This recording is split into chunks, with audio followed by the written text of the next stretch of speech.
สวัสดีครับพี่ๆนานาทุกท่านที่ชอบการตกปลาด้วยใช้เหยื่อปอกใช้เหยื่อนอนครับพามาชมบรรยากาศตกปลาช่อนยามเย็นอากาศเย็นๆตกตามริมคลองครับผมก็ใช้เหยื่อนอนครับทวงตะกัว 3.5 กรัมนิดหน่อยก็หวังว่าจะมีตัวให้ชมหรือเปล่าต้องรอติดตามชมนะครับ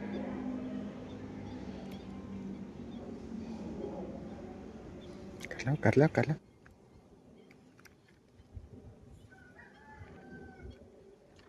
เอาแล้วนะ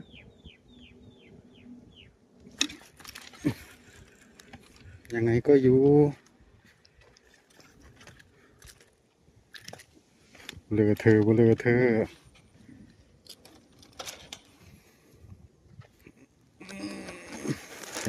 ใส่ถุงขาว1 แต้ม1 แต้มสวยๆ